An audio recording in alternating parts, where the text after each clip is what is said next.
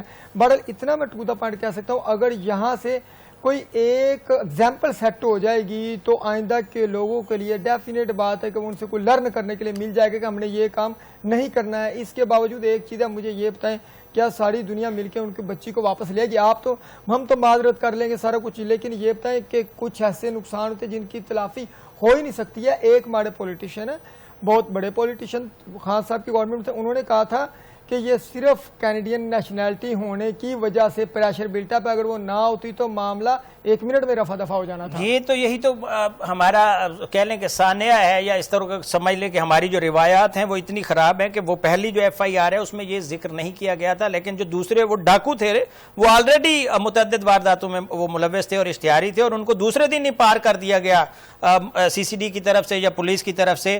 وہ دونوں ڈاکو مارے گئے, اور ساتھ کے ساتھ یہ جو بچی تھی یہ بھی جان فانی سے کوچ کر گئی. اس سے مواصلت کر لیں, یا دوسرا ایک واقعہ ہے. میں محتبہ چودھری صاحب کی طرف آنے سے پہلے میں اپنے بیورو چیف سرگودا جو ہیں ان سے ذرا تفصیلات لے لیتا ہوں. اون شرازی ہمارے ساتھ ہیں. اون شرازی السلام علیکم. سید اون شرازی. جی ہاں سید اون شرازی, ذرا بتائیے گا کہ یہ واقعہ اب جو ہے وہ کتنے دن ہو گئے ہیں, اب تک کی تحقیقات کیا ہیں, وہاں پہ ڈی پی او پولیس یا پولیس کا جو موقف ہے وہ کیا ہے اس تمام تر صورتحال پر, جو کہ منتہا نامی 7 سالہ جو بچی ہے اس کے ساتھ جو بھی واردات ہوئی اور اس کے بعد وہ بھی اللہ کو پیاری ہو گئی, تو اس تمام تر صورتحال میں اب تک پولیس کا کیا موقف ہے؟ جی بالکل, سرگودا میں اس قتل کو تقریباً 5 دن ہو چکے ہیں. جو سرگودا میں ڈی پی او صہیب اشرف صاحب ہیں, انہوں نے منتہا قتل کیس سے متعلق سوشل میڈیا پر زیر گردش افواہوں سے متعلق پریس بریفنگ دی ہے. جس میں انہوں نے یہ کہا ہے کہ یہ خبریں حقائق پر مبنی نہیں ہیں. کیس کی DNA رپورٹ تاحال محفوظ نہیں ہوئی اور شواہد اور نمونہ جات فرانسک تجزیے کے لیے لاہور بھجوا دیے گئے ہیں. DNA رپورٹ اور فرانسک رپورٹ آنے پر مزید تفصیلات شیئر کی جائیں گی، یہ کہنا ہے DPO سرگودا کا. اور اعلیٰ سطح کی تحقیقاتی ٹیم واقعے کو ہر پہلو سے تفتیش کر رہی ہے. DPO سرگودا نے اپیل کی ہے کہ عوام سنسنی خیز اور غیر مصدقہ خبروں پر یقین عوام سنسنی خیز اور غیر مصدقہ خبروں پر جو ہے وہ نہ ڈالے. چودھری مجتبیٰ صاحب، یہ جو معاملہ ہے یہ سرگودا کا ایک معاملہ ہے. اس میں 7 سالہ بچی ہے اس کی عمر، اور وہ ایک کریانہ سٹور پہ گھر سے سودا لینے کے لیے جاتی ہے، اور جب وہ وہاں پر پہنچتی ہے تو اس کے بعد اس CCTV فوٹیج میں بھی وہ نہیں آتی، اور اس کے علاوہ جو اس کے ماموں ہیں وہ کافی تلاش کرتے ہیں، وہ نہیں ملتی.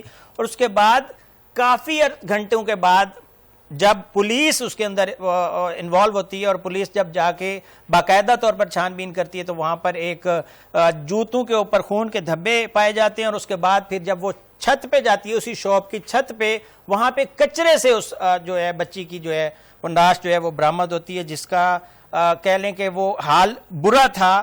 وہ اس کے ساتھ تشدد بھی ہوا، اس کے ساتھ زیادتی بھی ہوئی، اور تمام تر چیزوں کے بعد یہ تمام تر واردات ہوئی. اور اس کے بعد CCD نے فوری طور پر کارروائی کرتے ہوئے دکان میں سے ایک جو کہہ لیں کہ کام کرنے والا تھا، جس کے بارے میں کہا گیا کہ اس کی یہ کارستانی ہے، اس کو مار دیا. تو یہ جو معاملہ ہے اس کو آپ کیسے دیکھتے ہیں؟ سر اس میں تھوڑی سی چاہوں گا کہ CCD بہت اچھا کام کر رہی ہے. نو ڈاؤٹ جو آرگنائز کرائم ہو رہے تھے، جو گروپ بن گئے تھے کرمنلز کے، ان کو CCD نے بڑے اچھے طریقے سے پنجاب میں صفایا کیا ہے، اور پنجاب میں عمل لانے میں پنجاب کی ہائی ویز کو کافی حد تک سیکیور کیا ہے CCD نے. مگر CCD سے ایک ہمبل سی ریکویسٹ ہے کہ کائنڈلی جو کرائم اس قسم کا ہوتا ہے اس کو پراپرلی انویسٹیگیٹ ہو لینے دیا کریں. آج اس کے اوپر کویسچن اٹھ رہے ہیں کہ جو ارسلان ہے وہ اکیلا ملزم نہیں تھا، اس کے ساتھ اور بھی بہت سے. اکیلا تو دور کی بات، وہ کہتے ہیں کہ وہ ملزم ہی نہیں تھا. ابھی جو اس کے والدین ہیں وہ کہہ رہے ہیں کہ آج تک نہ کوئی اس کی وہ کوئی شکایت ملی، نہ کوئی اس طرح کی کارروائی. اور اس دکان کے اوپر 4 لوگ کام کرتے تھے، اور وہ لڑکی جو ہے وہ پہلے بھی یہاں پہ آیا کرتی تھی، اور دوسرے نمبر پہ وہ لڑکی اسی دن غائب ہوتی ہے. اور اللہ بہتر طور پر انصاف کرنے والے ہیں، لیکن اس کو لڑکے کو اس کے جو والدین ہیں، اس کی جو ماں ہے، وہ رو رو کے ایک ہی پکار رہی ہے کہ مجھے انصاف چاہیے. اب اس کو انصاف کیسے مل سکتا ہے؟ وہ تو چلے گئے. اب غفاری صاحب دیکھیں نا، انصاف دونوں پارٹیاں طلب کر رہی ہیں. جو بندہ ارسلان مارا گیا ہے یس اس کے لواحقین بھی انصاف طلب کر رہے ہیں، اور وہ جو بچی گئی ہے ٹھیک ہے اس کے لواحقین بھی انصاف طلب کر رہے ہیں. یہی معاملہ پراپرلی تھوڑا انویسٹیگیٹ ہو جاتا. وہ اس دکان کے اندر 4 بندے 5 بندے ملازم تھے، مالک تھا، ان سب کی انویسٹیگیشن ہوتی، وہ رپورٹ آ جاتی DNA کی، اس کے بعد جو معاملہ دیکھا جاتا کورٹ دیکھ لیتی. نہیں تو اگر یہی کرنا تھا تو یہ بھی ہو سکتا تھا. تو چودھری صاحب انویسٹیگیشن تو ابھی مکمل ہی نہیں ہوئی، اور وہ جو دکان تھی جہاں پر یہ ساری واردات ہوئی ہے اس کو تو ملیا میٹ کر دیا گیا ہے. انتظامیہ کی طرف سے اس دکان کو گرا دیا گیا ہے. وہ اب دکان کے اندر تحقیقات کیسے ہوں گی؟ تفتیش جو ہے ابھی جاری ہے، اور اس کی جو فرانسک رپورٹ ہے ابھی آنی ہے. اس سے پہلے وہ ارسلان تو چلا گیا، لیکن وہ جو باقی تحقیقاتی عمل ہے وہ کیسے مکمل ہوگا؟ ایک جائے وقوع ہی ختم کر دیا گیا ہے. یہ کیا سائنس ہے؟ غفاری صاحب ایک چیز دیکھیں، آپ کے قصور میں اسی طرح کا انسیڈنٹ ایک ہوا تھا کافی عرصہ پہلے، زینب کیس کے نام سے. یس ٹھیک ہے. اس وقت سپریم کورٹ نے سوموٹو لیا، اس کو ایک ٹیسٹ کیس کی طرح چلایا گیا. اس کی پراپر انویسٹیگیشن ہوئی، پراپر ملزم کی ایگزیکیوشن ہوئی، ہینگ ٹل ڈیتھ ہو گیا سارا معاملہ کورٹ کے ذریعے. اور اس کے بعد قصور کے اندر کافی حد تک امن ہو چکا ہے. ماضی میں قصور کے اندر بہت سے ایسے انسیڈنٹ ہوتے رہے ہیں. اگر اس کو بھی ایک ٹیسٹ کیس کی طرح لیا جاتا ہے، اس کی پراپر انویسٹیگیشن ہوتی، بجائے کہ پبلک کو پرووکیشن دی جائے، پبلک املاک کو توڑنا شروع کر دے. ٹھیک ہے، جس نے کرائم کیا اس کو سزا ملنی چاہیے، وہ کسی طور پہ بھی جو نا لینیٹ ویو کا حقدار نہیں ہے، کیونکہ کرائم اتنا ہینیس قسم کا ہے. ایک معصوم بچی کو آپ ایسے کر دیں، کوئی انسان تو ایسا سوچ بھی نہیں سکتا ہے سر. تو یہی تو معاملات ہو رہے ہیں. آج کا پروگرام کا مقصد یہی ہے کہ جو اس وقت برائی ہو رہی ہے یا جو سوشل انسیڈنٹس ہو رہے ہیں، یہ تو ہم سوچ ہی نہیں سکتے. تو یہ چیزوں کا تدارک کیسے کیا جائے, آگے مستقبل کا لائحہ عمل کیسا بنایا جائے. میں مدثر چوہی صاحب کی طرف واپس آؤں گا. مدثر چوہی صاحب, آپ ایک بل لے کے, آپ ایک قانون کو چیلنج کرنے جا رہے ہیں, اس کی تفصیلات بھی ذرا آگاہ کیجیے گا. آپ شرعی عدالت سے رجوع کر رہے ہیں, وہ کون سا ایسا لا ہے جو آپ کو پسند نہیں آیا, آپ اس کو چیلنج کرنے جا رہے ہیں؟ دیکھیے, آپ کی بات میں دو جواب ہے. پہلی بات یہ کہ چیلنج کرنے جا نہیں رہا, میں اس کو چیلنج کر چکا ہوں. اور مجھے پسند نہیں آیا, یہ بات نہیں ہے, بالکل بھی ایسی بات نہیں ہے. کافی سارے ایسے قوانین جو میں اپنی ناقص عقل کے مطابق کورٹس میں, عدالتوں میں لے کے گیا, بہت سارے میں مجھے جو ہے وہ سکسیس ملی, بہت سارے جس کی وجہ سے آج بہت سارے, جس طرح اب ٹریفک وارڈن ہتھ کڑی نہیں لگا سکتا, کیمرے آپ پولیس اسٹیشن میں لے کے جا سکتے ہیں, یہ بہت ساری چیزیں ہیں. ٹرانسجینڈر ایکٹ ہے, یہ وہ ساری چیزیں ہیں جو بندہ ناچیز نے اپنی ٹیم قائدلہ کمپنی کی توسط سے عدالتوں میں گئے, عدالتوں سے بڑے بڑے ریلیف ملے ہمیں. اور دوسری بات یہ, اب یہ جو آپ قانون کی بات کرتے ہیں, یہ تھا کہ پنجاب میں 18 سال سے کم عمر لڑکی لڑکا شادی کرے گا. گورنر پنجاب نے آرڈیننس دیا, آرڈیننس کے بعد وہ وہاں پہ پیش ہو گیا. گورنر پنجاب نے جب آرڈیننس دیا تو وہ پھر اسمبلی میں پیش ہوا اور اس کو ایک ایکٹ کی شکل اختیار کر گیا کہ 18 سال سے کم عمر جو لڑکی لڑکا شادی کریں گے ان کے اوپر مقدمہ درج ہوگا, 3 سال سزا ہوگی, اور جو نکاح پڑھائے گا اس کو 1 سال جو ہے نا وہ سزا مولوی کو بھی ہوگی. اچھا, جو مفتی ہوگا اس میں میرے پٹیشنر ہے مفتی محمد اسلم صاحب, وہ بہت عالم فاضل ہیں جو اس میں پٹیشنر بھی بنے ہیں. بات یہ ہے کہ دیکھیں, ہم اسلامک معاشرے میں رہتے ہیں. مجھے یہ لگتا ہے کہ یہ جو قانون ہے یہ قرآن پاک کی کچھ آیات مبارکہ اور سنت کے خلاف ہے. مجھے لگتا ہے میں اس کو فیڈرل, کیونکہ ایسا جو قانون جو شریعت کے خلاف بنے گا, ہمیں کانسٹیٹیوشن ہی اس میں رائٹ دیتا ہے.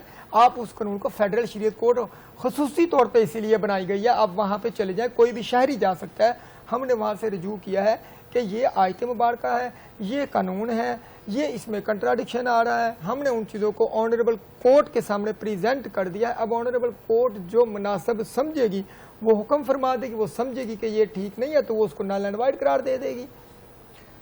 تو اس کو نل اینڈ وائڈ قرار دے دیجیے گی. تو یہ آپ جو سماجی برائیوں کے حوالے سے ایک طرح سے یہ قانون ہے کہ آپ کہتے ہیں کہ سماجی برائیاں کم ہوں, اس لیے اس قانون کو آپ نے چیلنج کیا. تو آپ کیا سمجھتے ہیں کہ اس سے پہلے جو آپ نے مختلف قانون جو ہیں ان کو چیلنج کیا اور اس میں آپ کو کامیابی بھی ملی, وہ ذرا ڈسکس کر دیجئے تاکہ ہمارے جو ویورز ہیں وہ اس چیز سے بھی مستفید ہو سکیں, کیونکہ کچھ قانون بنتے ہیں اس کے بعد ان قانون میں ترامیم کی جاتی ہیں لیکن کچھ چیلنج ہو کے ان کو ختم کیا جاتا ہے. وہ کون کون سے آپ کے کیسز ہیں؟ دیکھیں, پہلے میں آپ کو یہ بات بتا دوں کہ یہ جو قوانین ہے میرے مطابق آپ دیکھ لیں کہ ہمیں چاہیے کہ نکاح کو سادہ کرے اور نکاح کو عام کرے, رسم و رواج کو تھوڑا سا سائڈ پہ کر دے. کیونکہ اب جو صورتحال بنتی جا رہی ہے کالجز میں, یونیورسٹیز میں, ڈیفینیٹلی ہم اسی سوسائٹی کا ایسا, ہمارے پاس کیسز آتے ہیں, آپ کے پاس بھی خبریں آتی ہیں, تو آپ کو ساری چیزیں پتہ ہے. ہم اس چیز کو کرٹیل کریں اور نکاح کو عام کریں. ہم یہ کریں, ادھر سختی کر رہے ہیں اور ادھر جو ہے وہ ریلیکسیشن دے رہے ہیں, مطلب کہ وہ کہتے ہیں جب لڑکی لڑکا خود ہی راضی ہے تو پھر اس میں کون کیا کر سکتا ہے. ایسی بات نہیں ہے. ہم اسلامک معاشرہ ہے, ہمیں یہاں پہ اس چیز کو ریسٹرکشن نہیں لگانی چاہیے, اور ادھر ہمیں ریسٹرکشن جو ہے نا وہ ہمیں ادھر ریسٹرکشن لگانی چاہیے جہاں ولگیرٹی ہے, جہاں ان چیزوں کو ہمیں کرٹیل کرنا چاہیے. اب جو بات آپ کر رہے ہیں کہ قوانین, مطلب میرا تو اس میں نہیں, میری ایک پوری ٹیم ہوتی ہے, ایک وکلا کی قائدلہ کمپنی ہے, سارے دوست مل کے ہم اس کو مشاورت کے بعد پھر اگر شریعت فیڈرل شریعت کورٹ میں جانا, مفتی صاحبان کو ساتھ بٹھاتے ہیں, استاد محترم ہے صاحب کا chief justice of Pakistan Iftikhar Muhammad Chaudhry Sahib, انہوں نے جو ملک و قوم کے لیے جو کام کیا ان سے فائنل اوپینین لیتے ہیں. اس کے بعد ہم کوئی بھی قانون کو چیلنج کرتے ہیں تو اس میں بہت ساری ایسی چیزیں ہیں جو ہم نے چیلنج کی, جن کا ریلیف بعض کا تو ڈائریکٹ لوگوں تک بھی جو ہے وہ پہنچا, اور بعض جو ہے وہ پینڈنگ چل رہی ہیں, بعض جو ہے وہ خارج ہو گئی تھی. تو اب یہ بھی ایک قانون ہے جو مجھے پورا یقین ہے کہ اس میں ہم اس چیز کو کامیاب, اس چیز کو ختم کروانے میں, جو انلیگل اس میں ہے کہ جو انلیگل سیکشن ہے ان کو انکانسٹیٹیوشنل اور ان اسلامک, ان کو ختم کرانا ہم کامیاب ہو جائیں گے. دیکھیے جب بھی وکیل عدالت میں جاتا ہے وہ امید کے ساتھ جاتا ہے, وہ کامیاب ہو جائے گا. باقی تو ہم نے اپنی عقل کے مطابق چیزیں کورٹ کو پریزنٹ کرنی ہوتی ہیں, آگے آنریبل کورٹ کی مرضی ہوتی ہے. مجتبیٰ چوہدری صاحب, آپ کی طرف آؤں گا. آپ کیسے دیکھتے ہیں یہ بڑا زبردست انہوں نے بات کی, ان کا کہنا ہے کہ ہم کہتے ہیں کہ نکاح عام ہونا چاہیے, نہ کہ جو دیگر ذرائع ہیں ان کو ناجائز ذرائع کہا جائے گا وہ پھلے پھولیں، تو یہ تو معاشرے کے اندر برائی کی جڑ ہی وہ دیگر ذرائع ہیں. اس کو ختم کرنے کے لیے صرف یہ چیلنج کرنا کافی ہے یا اس کے علاوہ بھی، کیونکہ آپ وکلا حضرات جو ہیں وہ جج صاحبان سے جب بات کرتے ہیں تو دلائل کے ساتھ بات کرتے ہیں، تو اس کے اوپر آپ کی ضرور تحقیقات بھی ہوں گی کہ اس غیر تہذیب یافتہ معاشرے کے اندر غیر جمہوری یا غیر ناجائز جو چیزیں پنپ رہی ہیں ان کو ختم کرنے کے لیے کیا اقدامات کرنے چاہیے؟ سر اس کے لیے سب سے پہلی جو چیز ہے نا، ہمیں نکاح کو عام کرنا پڑے گا، اور نکاح کو تھوڑا سا جو ہے نا ہم لوگوں کو ریلیکسیشن موڈ میں لے کے جانا پڑے گا. اس وقت شادی کرنا ایک جو ہے نا بہت کاسٹلی انہوں نے کر دیا گیا ہے. ہمارے جو کلچرلی جو رسم و رواج بنے ہوئے ہیں ان کو تھوڑا کلٹیل کیا جائے، اسلامک پوائنٹ آف ویو کے مطابق سادگی کے ساتھ نکاح شادی کی رسومات کی طرف جایا جائے، اس سے ہمارے لیے بہتری آئے گی. اس کے علاوہ کوئی اور دوسرا راستہ ہمارے پاس نہیں ہے. شریعت کے مطابق چلنا پڑے گا. شریعت ہمیں سادگی کا درس بھی دیتی ہے اور ہمیں اکنامیکل سائڈ پہ لے کے جاتی ہے. بہرحال دیکھا جائے تو پاکستان بنانے کا مقصد یہی تھا کہ جو ہمارا مذہب ہے، جو ہماری شریعت ہے، اس کو لاگو کیا جائے، اور اسلام کے جو تقاضے ہیں یا اسلام کے جو ہمارے نکات ہیں وہ سارے کے سارے اس طرف لے کے جاتے ہیں جس طرف صرف اور صرف بھلائی کی بات کی جاتی ہے. ہمارے معاشرے کے اندر یا ہمارے جو گرد و نواح میں جو حالات خراب ہیں، جو سوشل کہہ لیں کہ ابیوزز ہیں، اس کی سب سے بڑی وجہ میرے نزدیک والدین کی تربیت ہے. جب والدین تربیت اچھی کریں گے اور وہ اپنے بچوں کو اچھا چال چلن ان کا رکھیں گے، یا ان کی کم از کم نیگیٹیویٹی کو پرموٹ کرنے کی بجائے ڈیموٹ کریں گے اور اس کی حوصلہ شکنی کریں گے، تو شاید اس تمام تر صورتحال پر قابو پایا جا سکے. بہت شکریہ مدثر چوہی صاحب، آپ نے اپنا قیمتی ٹائم دیا. بہت شکریہ مجتبیٰ چوہی صاحب، آپ نے اپنا قیمتی ٹائم دیا. اور آج کی جو بحث ہے ہم اسی میں، کیونکہ ہمارا جو بھی بات کرنے کا مقصد ہوتا ہے وہ صرف اور صرف معاشرے کے اندر بہتری لانا یا مثبت پہلوؤں کو اجاگر کرنا، اور جو نیگیٹیویٹی ہے اس کو ختم کرنے کے لیے ہم جو رائے دے سکتے ہیں وہ دینا ہوتا ہے. باقی کسی کی نہ ہی ادارے کے خلاف ہم بات کرتے ہیں، نہ ہی ہم پاکستان کے قانون کے خلاف بات کرتے ہیں. ہمارا صرف اور صرف جو پاکستان کا جو قانون ہے اور پاکستان کی جو اس طرح کی چیزیں ہیں جو بنائی گئی ہیں اس تمام چیزوں کو فالو کرتے ہیں. یہ جو معاملات ہیں اس کو سوشل جو ابیوزز ہیں اس کو ختم کرنے کے لیے ہم سب کو مل کر کردار ادا کرنا ہوگا. مطلب یہ کہ اگر میں نے کچھ غلط دیکھا تو اس کو میں ہائی لائٹ کروں، اور جو میں غلط کروں اس کو میں چپ کر کے پی جاؤں، یا میرے والدین یا میرے جو نزدیک والے ہیں وہ اس کو پی جائیں، تو یہ غلط ہے. یہ اس سے زیادہ جرم ہے کہ جو جرم کر رہا ہے اس کو روکنے کے بجائے، اس کی حوصلہ شکنی کرنے کی بجائے اس کا حوصلہ بڑھایا جائے. اس سے میرے خیال میں برائی بڑھے گی. تو ہمیں تمام کو مل کر ان تمام تر چیزوں کو قابو کرنے کے لیے ہمیں سب کو مل کر اس معاشرے کی بہتری کے لیے کام کرنا ہوگا. پاکستان زندہ باد، پاکستان کی عوام پائندہ باد، پاکستان کا قانون ہمیشہ زندہ باد.